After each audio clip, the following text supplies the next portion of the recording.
actor. They constantly surprise us, both in amazing ways and not so much. We're Ben and Sia, and welcome to the Gnaw on This Business Bites podcast. This show is all about real-life things we all deal with every day, how they relate to business, and how to make some sense out of our daily chaos. Welcome to the show.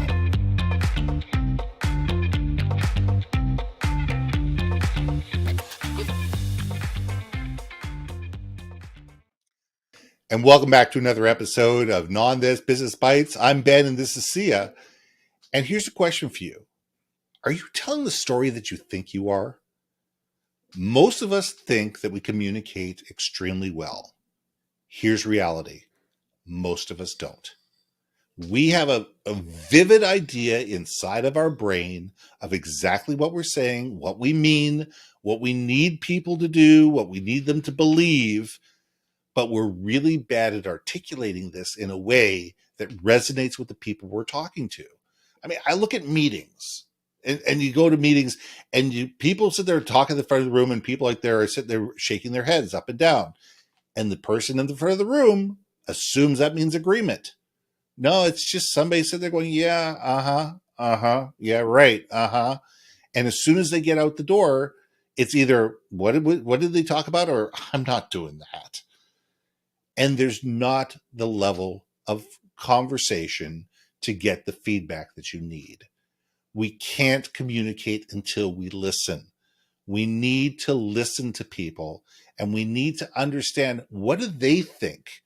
What did they think that we said? What do they think we want them to do? And until we can do that, we're just blowing air. Sia, let's gnaw on this.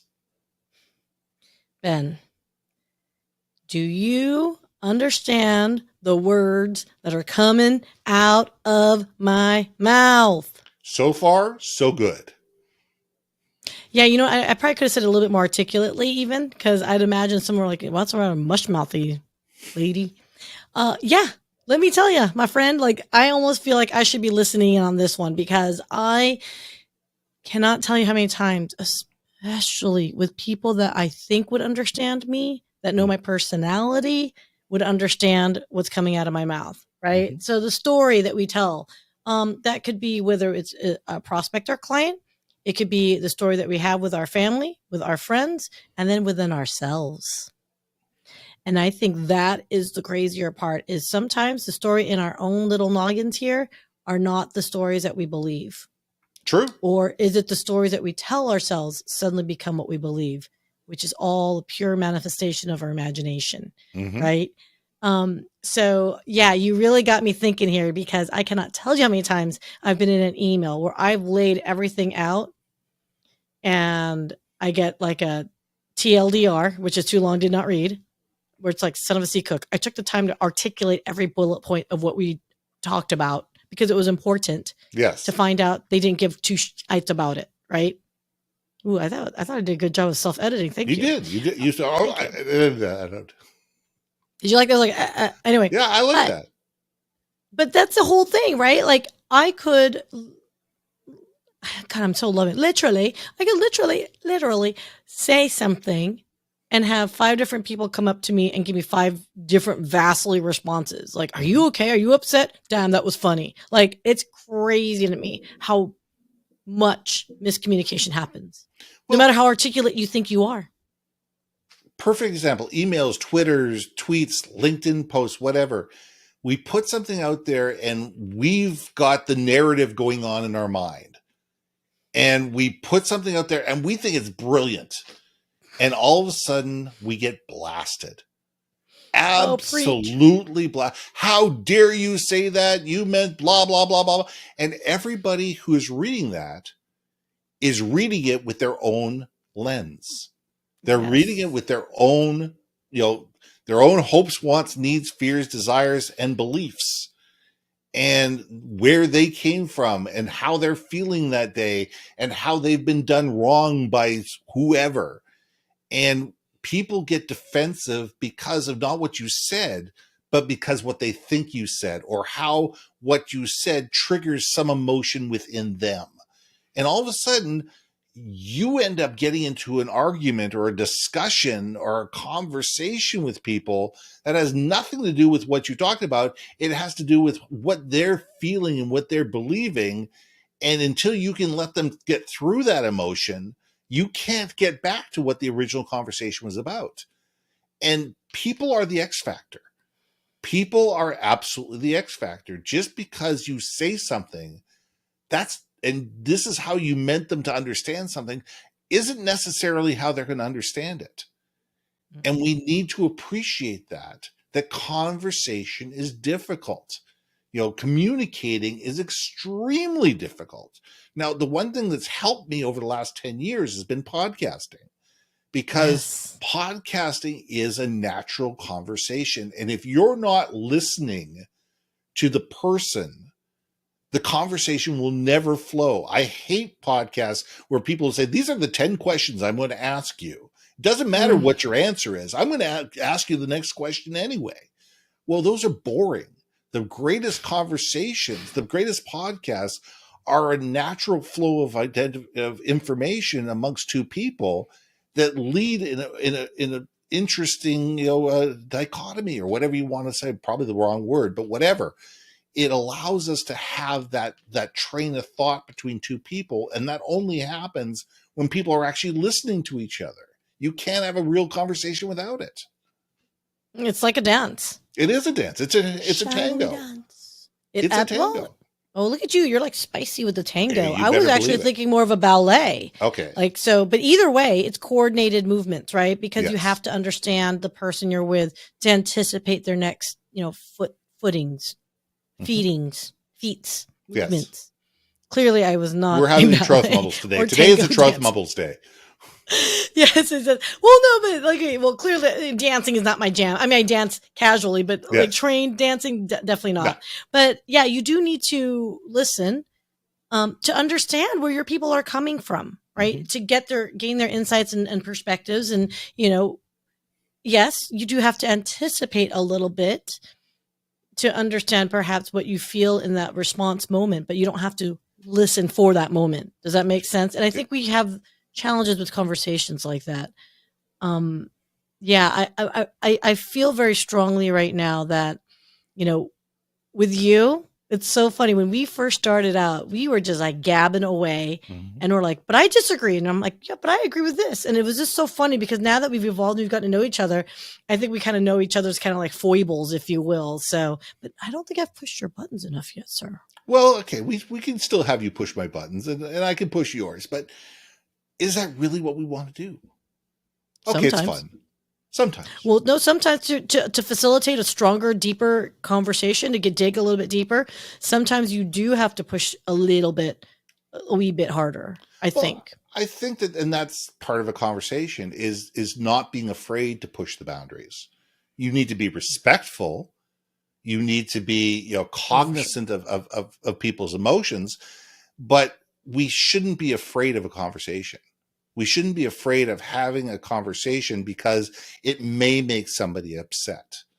It's a matter of having that conversation in a respectful way. Yes. But you still need to have that conversation. Listen, if I need to fire you, I need to fire you. Right. And whether that's a fun conversation to have or not, whether you're going to be upset about it or not, if you need to be fired, you need to be fired. Or if you need to be disciplined, or if you need to be, if you need some coaching. When I coach people, I make people extremely uncomfortable. I put their feet to the fire, and that's the reason to do it. Now, I do it in a safe place, and I do it in a way that is fun and funny and, and disarming, but I will certainly hold your feet to the fire and say, so how did that work out for you? Well, not so good. Okay, let's talk about it. And it's a matter of having that level of trust that you can have the conversations that are meaningful, that they're direct, and they're impactful, but they also enable us to listen as well as to speak, because 80% of a conversation is listening. And it's not just listening to the voice and the words. It's the tone of voice. It's the intonation. It's the body language. It's, has to do with, there's a whole bunch of different things. Are we getting louder? Are we getting quieter? Are we sitting back? Are we sitting forward? Are we showing teeth? Are we showing teeth? Where are our eyes? Are our eyes directly upon us? Are we looking up, and away from people? And all of that is important to be able to be cognizant of when you're having a conversation, because if you're not really listening. No. In fact, you just remind me of like an earlier conversation of conflict resolution. A lot of times we're not doing the listening part, right? We're not communicating well, or at least communicating to be understood, right? As do you understand the words coming out of my mouth? And to bring this full story is you can't tell the story if people aren't listening. You can tell the story. I can stand in a front room of 1,000 people, and I can tell a great story, but if it doesn't land, if it doesn't resonate, if it doesn't have meaning to the audience, and they're just sitting there with their arms crossed or sitting there looking at their cell phones, nothing landed. And all I did was get paid for work that I didn't truly do the work for. We can keep talking about this, man. Like it is. I think this one is like one of those slower conversations. This is not a fast, rapid conversation. I think that whole idea of storytelling does require a bit of an emotional connection within you to share that story too. So that's where I think it's like, this was a slower burn for me to really gnaw on, because like I said, anytime I have to connect emotions, truth be told, apparently I can be cold. I'm working on it, people. But that's the first step. The first step is realizing what your superpowers are and what they're not. Yeah. And when you're telling the story and when you're trying to deliver the story, realizing what you're good at and what you're not good at. Yes. And being able to realize, how do people listen? How do people learn? And 3 different people, if you tell the same story to, you're going to tell it in slightly different ways, because those people are going to learn differently, and you need to tell the story differently to be able to have it reach them. Well, because they're going to be responding differently to you, right? Absolutely. So yeah. No, oh my God, I'm telling you. Okay. We can talk all day, sir. Just saying. Times are running. Okay, so let's leave it there. Because I want to keep going, and I know you're going to be like, see ya. That's right. So that's why I was like, we can only go so long, so let's leave it there. I'm Ben. I'm Sia. We'll see you soon. Hey. Thanks for listening to another episode of Gnaw on This, Business Bites. If you liked what you heard, we most humbly ask that you like, share, and hit that subscribe button. And if you want to communicate more effectively within your organization, contact Ben at yourbrandmarketing.com or me at brilliantbeammedia.com. We can help you build your community, brand awareness, and personality through digital content and podcasting. We cannot wait to hear from you. So see you next week for another episode of Gnaw on This, Business Bites.